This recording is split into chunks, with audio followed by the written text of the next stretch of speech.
Caraboonie folks, welcome aboard. Please move all the way across the row and have a seat. If your party does not fully fill in this truck, you'll wait for the next one.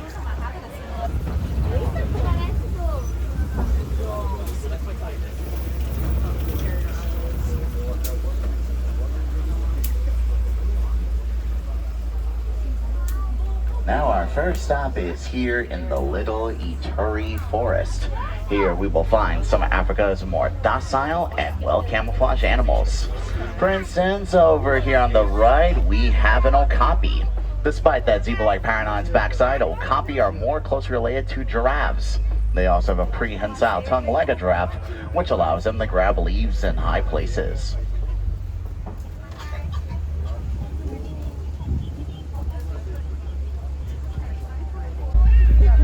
Now coming up over here on the left are bongo antelope. Bongo are also known as the ghosts of the forest because they are rarely seen within the wild.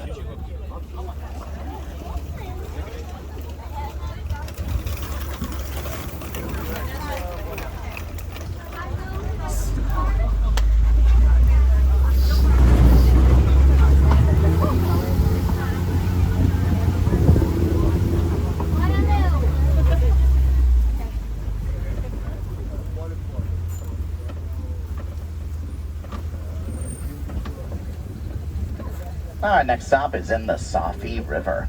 Here we will find some of Africa's more aquatic animals. Coming up along this river, we can, let's see, I think they should be over here. Ah yes, we can see some pink-backed pelicans. The reason they have that name is because their backs will turn to a slight color of pink during mating season. The males will use that pink color to help attract females.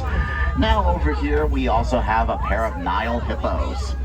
Hippos will spend most of their day underwater, in which they will come up for a breath of fresh air every 8 minutes. And although hippos are able to swim through water, they really prefer not to. They will instead walk along the bottom of the water to get through. And despite their size, they can move pretty fast through water.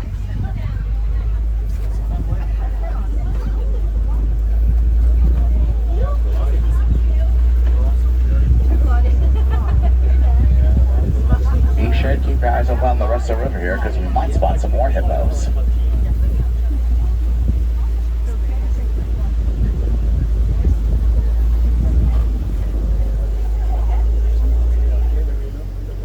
Here's some more of them over here.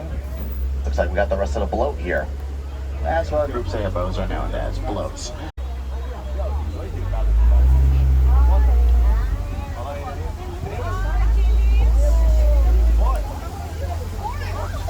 Now, as we are about to cross this bridge up ahead, coming up over here on the left, right next to that rock wall, are Nile crocodiles.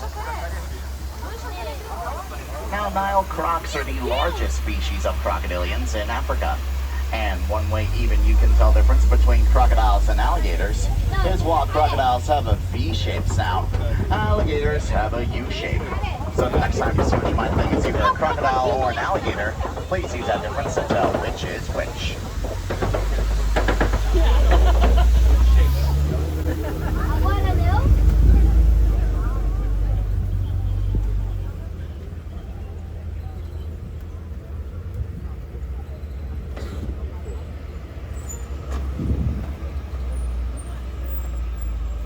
We are soon about to enter into the Savannah section of the reserve. Here we will find many animals that are well known in Africa. The Savannah is also home to many migrating species.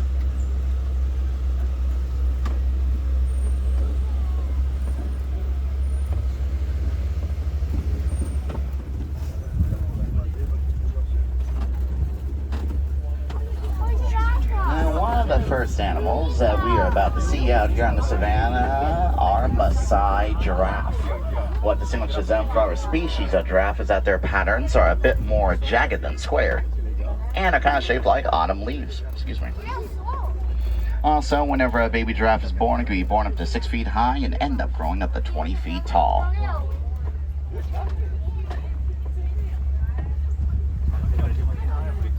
Also, up ahead, there are Hartman's mountain zebra. What distinguishes them from other species of zebra is that their stripes will not go fully around the belly. Speaking of stripes, it is completely different for each individual zebra, like a fingerprint.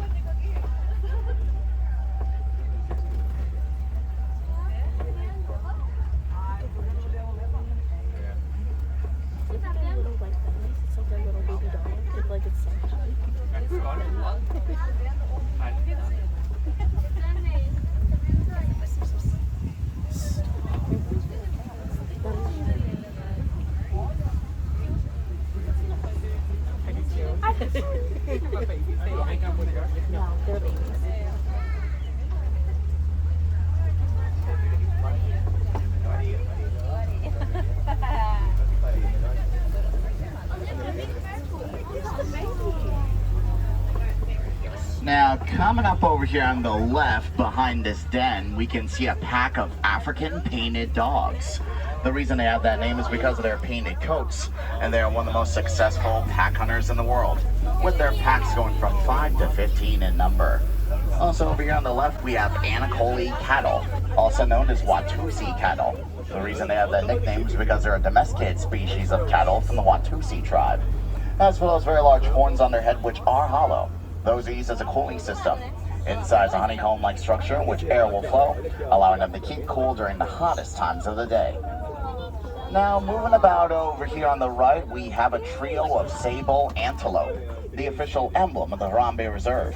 When it comes to the fight-or-flight situation for those antelope, they will fight. Yeah, even if a lion shows up, they won't back down. And I ain't lying. Now we're getting a more closer look at some of the Maasai giraffe around us here, and you'll see what I mean about those autumn leaf patterns. But also coming up ahead here on the left, moving about, are a pair of eland. Eland are one of the largest species of antelope on the planet. They can grow up to 6 feet high at the shoulder.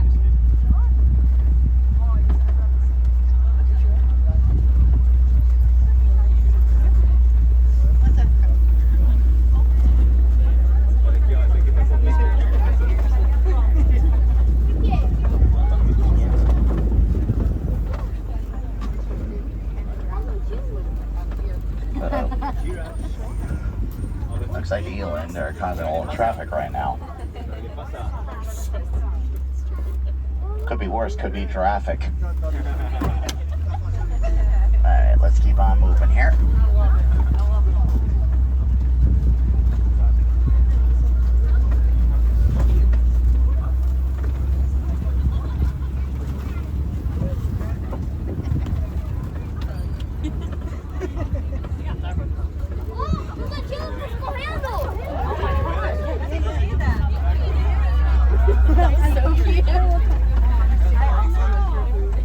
Now, coming up ahead here on the right, just past these trees on a small hill, are springbok. Springbok are one of the smallest species of antelope on the planet. They can jump up 6 feet high and 13 feet across, while running from 40 to 50 miles per hour. Okay.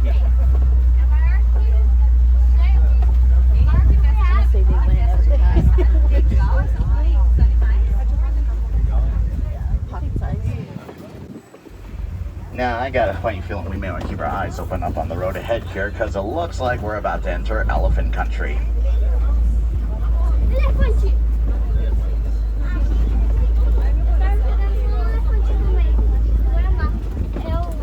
Well, there's one straight ahead.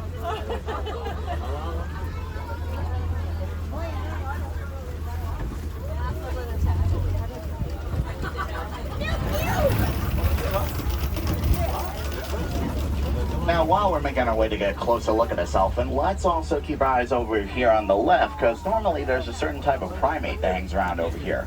So be on the lookout for any sort. Oh, there he is, right there. That is the mandrill. Mandrills are one of the largest species of monkey on the planet. That's right, folks, monkey, not ape, because they still have a small enough tail to classify them as monkeys, whereas apes do not have any tails at all.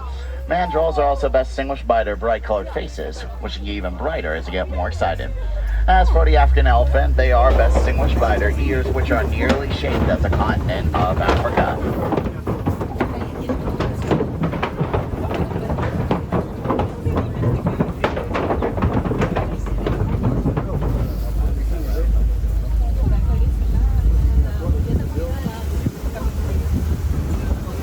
Now, as we are about to come under this bridge, directly under it, on both sides of the road are red clay pits.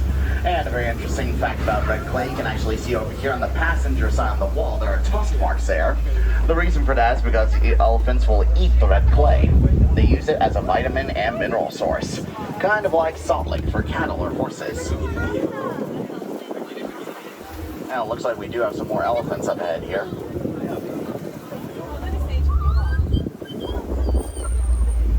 Now, when it comes to elephant herds, they are mostly matriarchal groups in which the eldest female would be in charge, while the adult males will stick off in bachelor herds.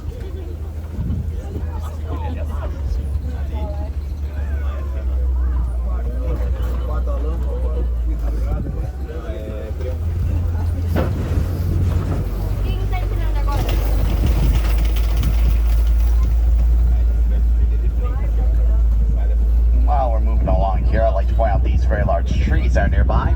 These are known as Baobab trees, or the upside down trees. The reason they have that name is because their branches are nearly shaped like the roots of a tree. They will also stay leafless up to 9 months of the year.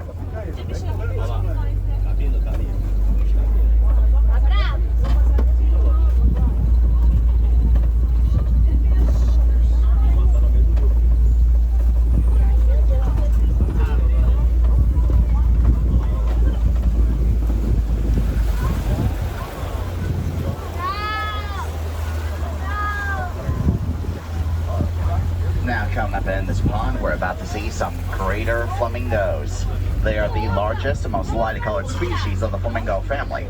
As to how they get that pink color, they get from a type of shrimp they eat known as brine shrimp.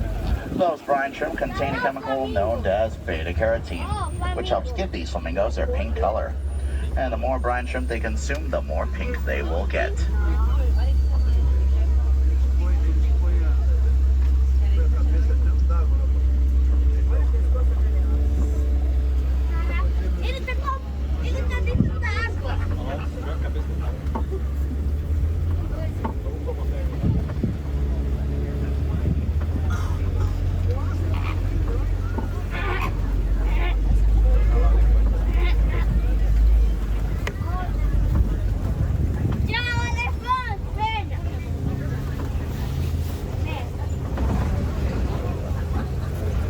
Now we're about to see one of my favorite animals of the savannah, the white rhinos.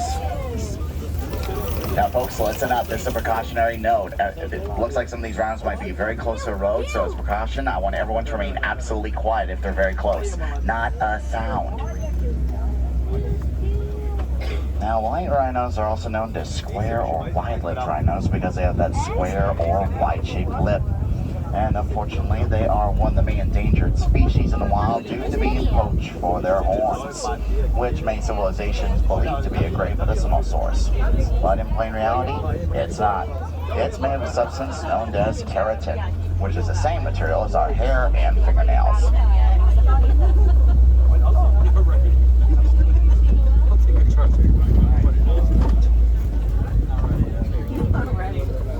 Just when the back there is the fastest land mammal on the planet, the cheetah. Now cheetahs can run up to 60 miles per hour. And if you imagine those black vertical lines under their eyes, if not, you look at those frog guys above your heads. Cheetahs will use those patterns to help see past the glare of the savannah, allowing them to hunt more efficiently in the wild. And of course, nearby is an ostrich. Ostriches are the largest species of bird on the planet, and even though they're a flightless species, they'll still use those wings of theirs to help them steer whenever they are running.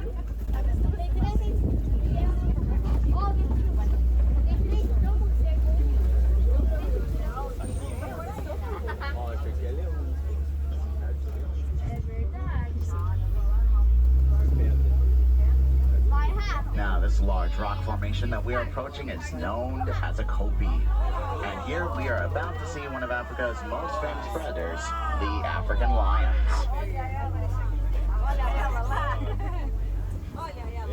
Now African lions can sleep or rest up to 20 hours a day. And while the females are private while hunting, the males will stay behind and protect the rest of the pride.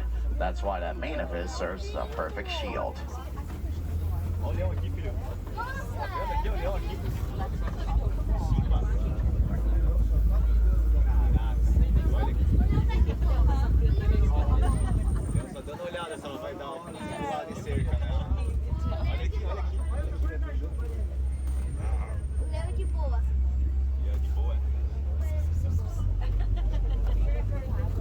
Looks like we got some more white rhinos nearby.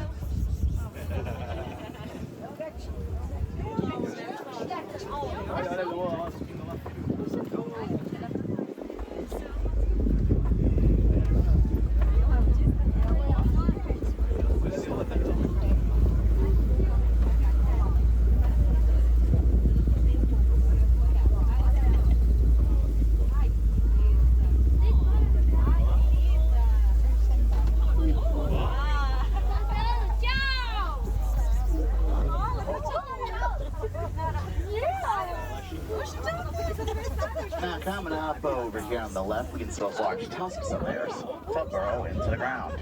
Warthogs are also known to be one of nature's recyclers, because often a warthog will take with the burrow of another warthog who recently left there. Yeah, it's right there. They're like laying, they went into the ground. Oh gosh, if you see buzz, you're right.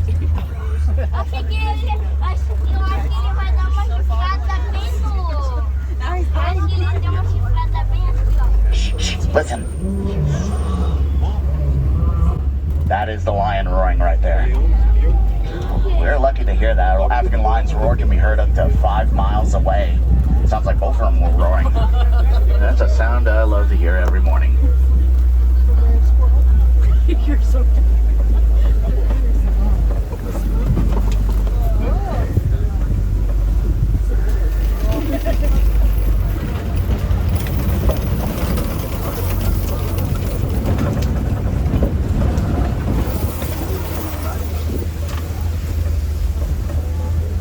And now we have entered the last section of the reserve, the Magani Glen.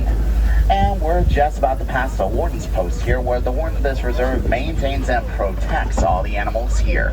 He does get a little lonely out here though, that's why he has his own small herd of Nigerian dwarf goats. Now these goats are a miniature species of goat from West Africa. They have been domesticated and can now be found all over the world.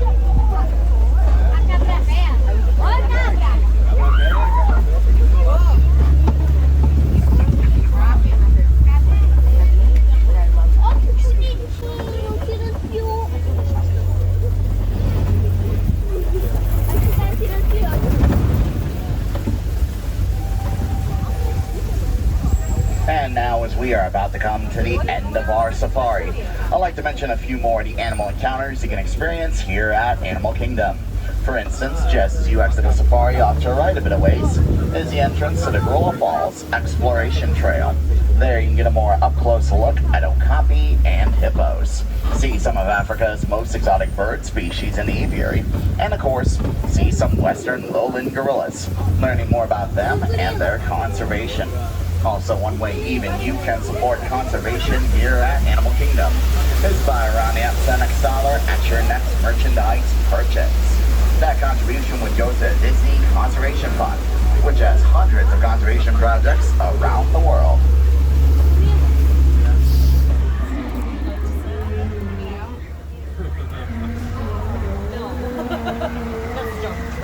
I know.